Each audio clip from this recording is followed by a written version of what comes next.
Your party dashes in from the streets at the entrance of the courtyard of the manor itself. That's when the lightning strikes. The shadows give way for a moment.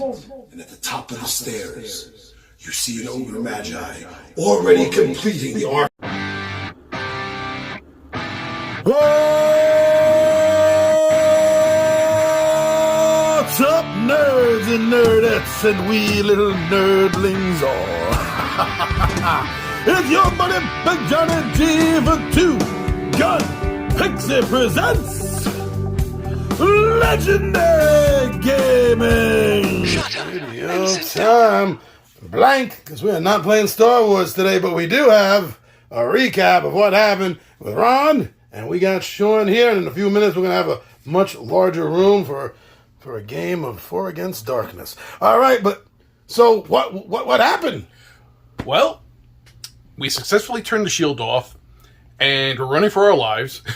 We get to the ship. We're running onto the ship, and before the Wookiee gets aboard, he gets shot in the back of the head. He's still alive. He's just hurt really bad. So we drag him on, and we blast off to get out of there.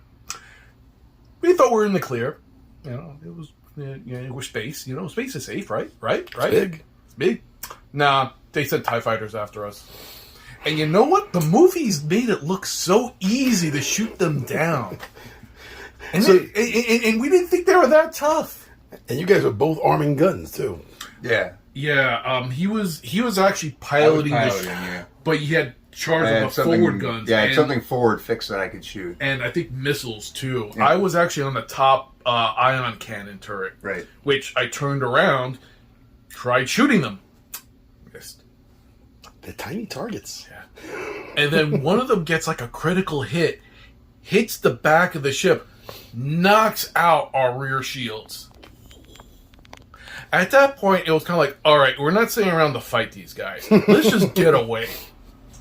Yeah, so we lost the rear shields, but we had front shields, so I decided to try and do some fancy pilot stuff, and I flipped the loop around and flew at the TIE fighters and took a shot at them and actually hit one and did like very little damage. And that's when I realized that, this is a lot harder than it looks. We just need to get out of here into hyperspace, not pick a fight.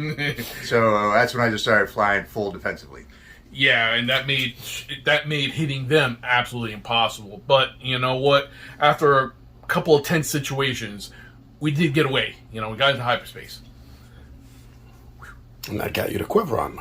Quiveron, yep. To that orbital space station, which was a shipyard. Mm. So... Oh, the Duro space station. The Duro space station, yeah. From Quiveron to the Duro space station. Right, and we're taken to meet the High Council. Of course, the Wookiee goes into medical bay. So, we plead our case, against the Empire.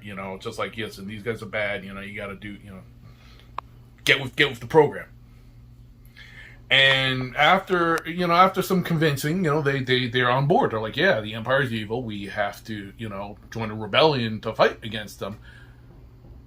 And of course, I guess when you say I'm joining the rebellion, that's the cue for the Imperials to raid your station. Right in the middle of everything. Yeah, so we did manage to get into a pretty decent defensive position. Yeah, well, it was kind of strange that the person leading that raid was from Copnor. Oh, that's right. Yeah. Agent Fennel? No. Thane.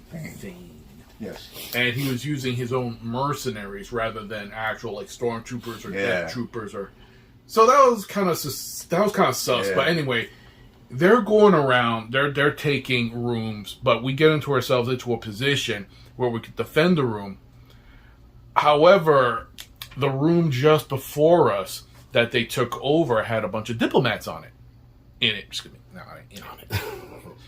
And when we told them that we weren't surrendering, the guy just gave the order to kill the diplomats right then and there. Made the business. Firefight ensues. I know he takes down one of the guys that were coming through the door. I was in a position, like a sniping position, to try to take out the Copnor guy. Things are going back and forth, as firefight. And then at one point, The Compnor guy tries to throw a thermal detonator. Ouch. Yeah. From our point of view, the room he was in just exploded. Yeah. Also, we heard a click, we heard a tunk, and then the room he was in just explodes. It turns out he tried to lob it, and it bounced off like the door frame, and came right back on him. There was nothing left in that room. Afterwards, the last mercenary he books it to his ship, but someone in the council chamber, it goes to a control pad, pushes a button, and just opens up the the docking bay and vents him out into space. Hardcore. That's right. I forgot about that. Yeah, because at first we're trying to we got to get this guy, but he gets in the ship, he gets away, he's gonna let, and one of the techs is just like, nah, I got this. Beep. Problem solved. All right, so we're going to end the Star Wars here for now. This is a filler game in between larger sessions of D&D. I think it's a good point to end it here because when we do get back to the story, we may have some more players with us. And also, we'll be heading to Tatooine, which will get us coincided with days before A New Hope actually starts. So we're going to be in the timeline, in the background, moving on the side of where the heroes are moving. Nice. Anyway, so that was a good run for our sessions that we had. Thank you guys for having some fun with me in Star Wars. And from the viewer's perspective, unless something changes the timeline on the droppings of these videos, next session is going to be D&D again. Yeah. Awesome. All right, guys, let's get around to setting up for meeting new guys. All right, man.